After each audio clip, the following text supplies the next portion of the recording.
What's good with YouTube? Y'all already know Big Flacco with a convict's perspective, and I'm smashing, dashing, sliding on through with a whole lot of energy. Please hit the like, subscribe, comment, and do all those things to help support this channel, and hit that bell notification for future fire content. And as you can tell by the thumbnail and title of this video, we're going to talk about an individual that was just killed recently in a shootout in Tijuana, TJ.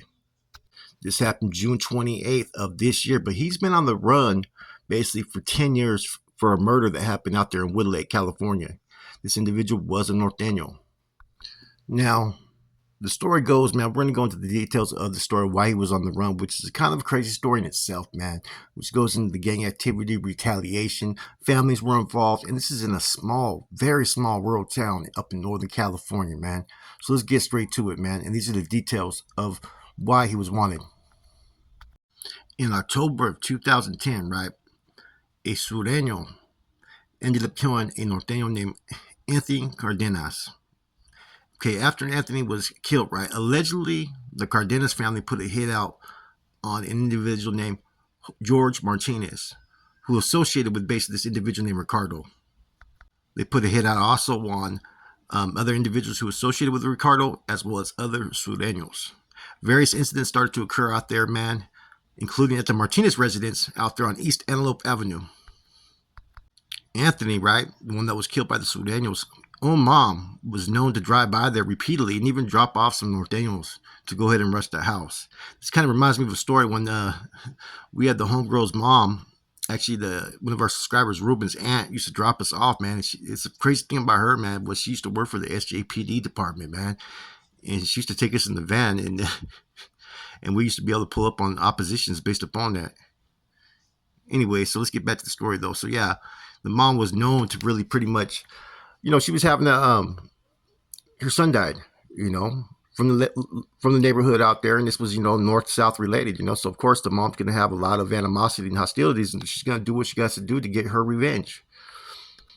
Now, Anthony, the one that passed away, is from VWL, Vadio Woodlake Local, which is a Norteño set in Woodlake, California. Now, they used to rush this Sureño's pad named George Martinez all the time based upon the fact of Anthony being killed. They had 3 shootouts. They had times where weapons were pulled and bottles were thrown and windows were broken and all kinds of crazy stuff, man. Like, they were really going hard at this specific family. They even had outdoor video surveillance that seen all kinds of these incidents that actually had occurred. It got so bad that George's father started to carry a .38 revolver, because his home was continued to be attacked. And so the Martinez family kind of felt threatened. And this was one of the main spots that the Norteños were trying to hit every time because of his association with Ricardo. Anybody that gang bangs knows what time it is. There's always a couple houses where the opposition are always migrating, where they kick back, man. And those are always the places you're going to first try to catch somebody slipping. Now, Martin Saldano, right, was seen on January 18, 2013, walking with some other homeboys, yelling out Norte, right? Woodlake, Big Block, VWL, those are all slogans from his hood, right? And he told that dude, George, I got something waiting for you. We got something for you. You know what I mean? That he was going to get it, and made all kinds of threats and stuff, right? Which in the gang banging lifestyle is just sometimes how it is. You let the op know, hey, we're going to come get that ass. So, February 1st, this is the night of the murder, right? At 7 p.m. night, upon returning from home, George observed the individual fucking Anthony Soldano, right? And 2 other people, right?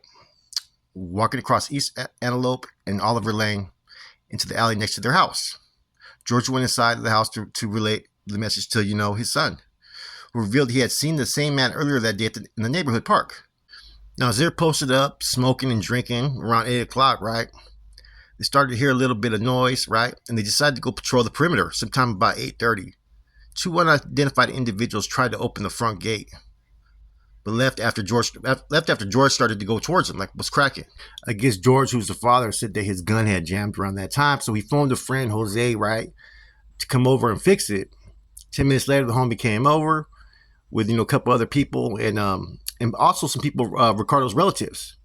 After they repaired the revolver, they started to drink and smoke and whatnot. Okay, shortly around February 2nd, around midnight, right, the same night, they started to hear some noise, right? And they spotted a hand reaching over with a gun.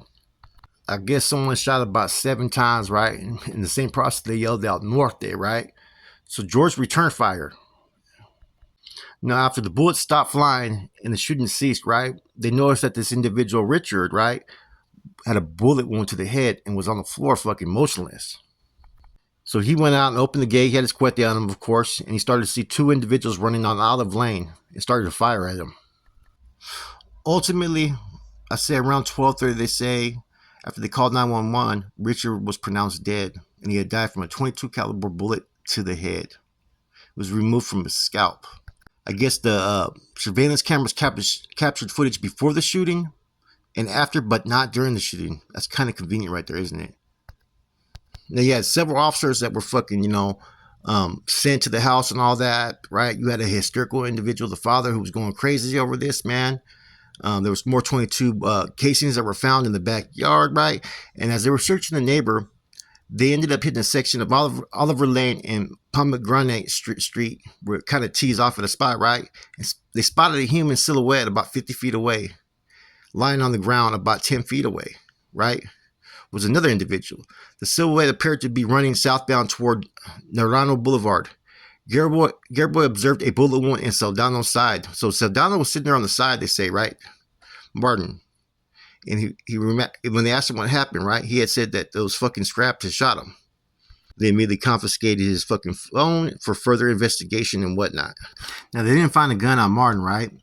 And see, shortly after this, right, you started seeing the family was driving by there as far as, Anthony's mother, Isabel, and Mad Dog and the individual George. So you mostly had two families that were basically fucking looking at each other, mean bugging each other out in the streets. Now, a month after this shooting right here, Isabel's son, the one that was killed in 2010, the individual Ricardo, was finally sentenced, and she appeared there, on behalf of her son, and basically said this is karma, and they would take care of the situation. Now, subsequently, based upon a lot of this stuff that they ended up getting warrants for, and that helped this case, was a lot of people's cell phones. Martin's cell phone, another individual named Bubba's cell phone, which was he's also from VWL, right? And no one really gave any really bad statements to the cop. A couple improper, but that's going to get nobody deemed because they're kids, right? They had images of gang signs, all kinds of stuff. And basically, they ended up indicting Bubba, who's Martin's homeboy, in February, I think 2014, excuse me, is when they indicted him. And that's when Martin, who was also associated with this investigation, decided to take off to Mexico. But man, they extracted everything off that phone, man. That pretty much implicated a lot of shit that was going on out there in that small town of Woodlake. And seeing communities like this that are real small, and sometimes it's hard for them to fucking press murder cases because of resources, and people don't like to talk in these communities. But sometimes, all right, as soon as they get a cell phone, everybody in town knows what's going on, man, and everybody's talking about it, right? And that's what happened with this case. And so he decided to go up on the run. For 10 years, he was on the run. So, like I said, as soon as Bubba got arrested, he knew that there was a lot of incriminating stuff that was on these phones, and like there was a lot of shit that was being said. Like, what was kind of interesting though is you'd have the mom's boyfriend be involved, or the dad be involved, and it's all like family related, but yet gang fucking banging though. You know what I'm saying? It's a trip in these small communities how shit kind of operates like that. And Martin had a lot of past incidents that he was under investigation for. He was under suspicion of a drive-by shooting that happened in 2011. He was also in previously had threatened to drop out with a fucking baseball bat. And these are all things you got to remember. He was young at this age, like 18 years old, man. People talk about like the gang banging down LA, right? Which are fucking big hoods, right? Sometimes, and there's gangs everywhere, right? And it's just a fucking hell of people. But these small fucking towns, right? This gangster lifestyle is generational sometimes, man. And Woodlake's not a big fucking city at all. The population is literally barely about 8,000 people. And it's generational gangbanging. So think about when there's flunk out in the streets, everybody knows who everybody is. And if there's like a family dispute, the family dispute could also be a gang-related dispute. Same thing that happened with the incident, out there in Goshen. Small community as well. This is even smaller community. And it's like that all throughout the valley, man. A lot of traditional, generational family passed on gangbanging lifestyle, man. And this is basically, all these situations are basically tick-for-tack murders. And this stuff continues for like it continues forever, man, until someone finally either moves or everybody's dead or one side wins. You got fucking families that have been going at it for generations, man, passed on from one to the next. And that's the kind of lifestyle it is out there, man. The fact he was able to be on the run for 10 years, that's amazing. You know what I'm saying? Seriously, a lot of times people slip up eventually at that time, man.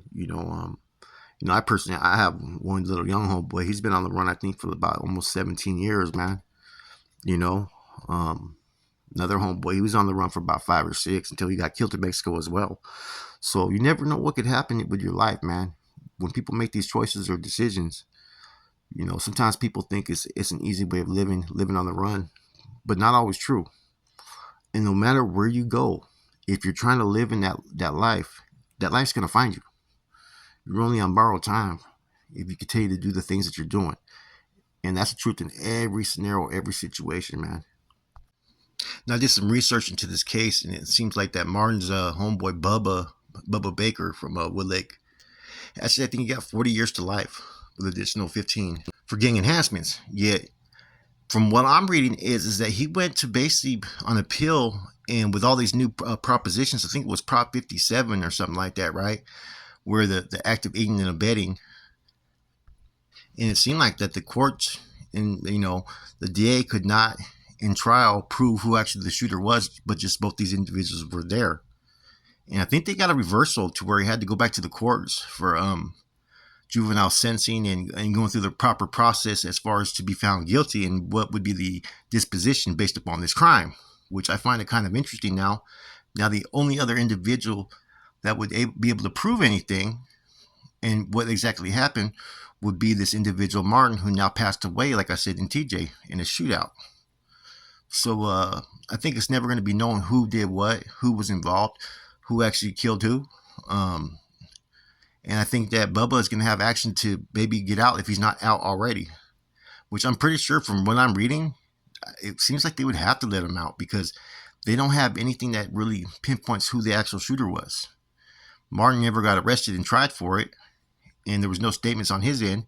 And apparently, Bubba must have not said anything because in courts, if his attorney's saying, well, he was never proven to be the shooter, that just tells me one thing. No one really knows who did what, or nobody's saying anything. In any event, man, like I said, this individual Martin was killed in a shootout in Mexico, which there's a lot of different groups over there now in Mexico. Now, you got Nortenos, you got Sureños, you even got Latin Kings out there nowadays, right? Because of all the new laws and the deporting of individuals, before you wouldn't hear about Nortenos or Sureños as much in Mexico. Now you're hearing that their presence is really, really out there. And based on the fact that they're in a new country, right? A lot of them they're not resorting back to old behaviors as far as gangbanging and how it is on the streets because they're in someone else's backyard now. A lot of them are setting up shop, they're networking and doing all kinds of things, but that still doesn't mean that there's not funk out there in the streets. A lot of the funk that happens out there is stuff that happens with the locals. Like my homeboy was killed out there in Mexico City. He was on the run, right? And I've said this story before, they were chilling with some females that lived in a neighborhood with some guys they didn't get along with. Those guys came and lit them up. They went back and lit them up, got arrested. My homeboy was in jail. And over there in Mexico, it's a little bit different. If they don't have a case, they're going to let you go. They let him go, and while he was waiting in front of the police department, right, that group that they had issues with came by and sprayed up the spot, and my homeboy died. This was about, like 2-3 years ago. So like I said, it's a whole different way of living over there in Mexico, man. And this individual, Martin, only 28 years old, passed away. Anyways, this story is, all too common nowadays. People live by the gun, you're going to die by the gun. And, even though sometimes you're on the run for 10 years, 5 years, 3 years, eventually you're only on borrowed time. And if you're still living that life, especially in these type of circumstances, you never know what's going to happen, man. Are you truly free living this way? Are you really free living day to day, worried about what's going to happen from one day to the next? Anyways, hope you guys enjoyed this spill. It's your boy Flacco. I'm gone.